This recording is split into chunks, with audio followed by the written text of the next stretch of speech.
Joining us now is Bloomberg Congressional reporter Erik Wasson. And Erik, I want to start with this dynamic that was really kind of characteristic of Lindsey Graham. At a time of great isolationism in the Republican Party, he was an avowed interventionalist, traveling around the world. As Christina just mentioned, most recently in Ukraine. His passion was that, and I wonder if you could talk a bit about the role that he played in the U.S. Senate over his 4 terms in the Senate. Yeah, first of all, I just want to say I'm shocked by this news. He was a very nice person in the hallway, very personable and friendly, and I'm very surprised and saddened by it.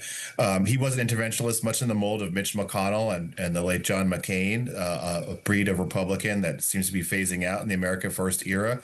He just announced a Russia sanctions bill that he's going to try to push in the Senate on Friday after a meeting with Vladimir Zelensky in Ukraine. Very much an interventionist, very much a war hawk. You know, he was very much in favor of the bombing of Iran, of trying to replace the regime there. Just a very assertive foreign policy voice that's going to leave that faction of the party without a very, very clear champion right now in the debates to come. Someone also a senior appropriator, someone who, fought to increase the military budget, as well as, leading one of the leaders on the massive Republican tax cuts that went through. So, this is going to lead an opening in the Senate. I'm hearing from a source that Joe Wilson, the representative, senior representative on the House side, is very much interested in running for this seat. It'll be a special primary and could be appointed by Governor McMaster in the coming days. It's hard to see who else from the delegation could really unite the group. Nancy Mace and Ralph Norman are 2 other Republicans that are prominent in the delegation. They ran against each other for governor. So it's very much a developing story. But this is someone, one of the biggest personalities, biggest characters in the Senate, and he's going to be missed by his colleagues, I think. And Joe Wilson, for those who are not familiar with him, I remember I wrote a piece back in 2009. He was the gentleman who shouted out "You lie" during Obama's joint address to Congress, which at the time was controversial for heated political rhetoric. How the ball has moved in that time.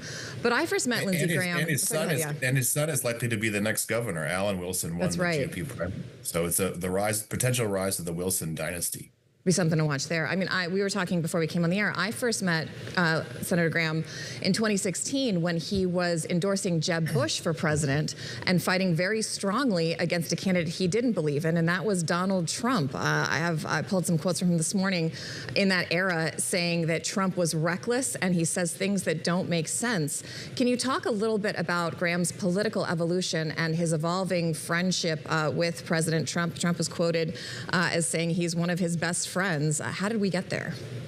It's been up and down, their relationship. Certainly Graham early on, I remember being at a big gala dinner in Washington where it was on C-SPAN where he made fun of President Trump. Then he became a backer. And then after the January 6th riots, he was very critical, even saying he's done with the president. I'm very upset with the way that was handled. This was the January 6th riot protesting Biden's victory that resulted in the beating up of cops. And then Graham went back into the fold. I think Graham always wanted to be in the mix, wanted to be influential, and he felt, it was his duty, especially given the views he had on Israel, strong supporter of Israel, Iran, and the rest of the foreign policy portfolio, to be influential and be close to the president. So I think, and he continued to push that even until his last dying breaths here, pushing this Russia sanctions bill that had been stalled for years, but saying that it was going to move forward on Friday to sort of try to force Vladimir Putin to make a peace in Ukraine. Erik, last question here. Christina asking about that friendship, the evolution of that friendship.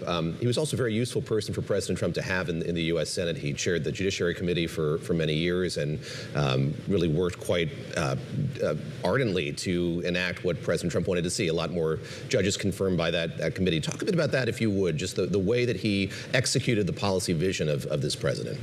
Oh, I know. I think, he was chairman during the Brett Kavanaugh hearings, very much defending Kavanaugh, came under attacks for his behavior as a teenager, and that really set him up to be an ally again of President Trump. So I think he's always, he's a traditional conservative in many, many ways, having fought for the tax cuts, even though he once was a deficit hawk and these tax cuts cost $4 trillion, he quickly got behind them and made them them happen, by adjusting the way that they were accounted for. So, he was obviously someone who always fought to be at the center of everything. And I would say someone who actually believed in the free media. He was someone who talked to reporters who believed, that we're not the enemies of the people. And I did appreciate that.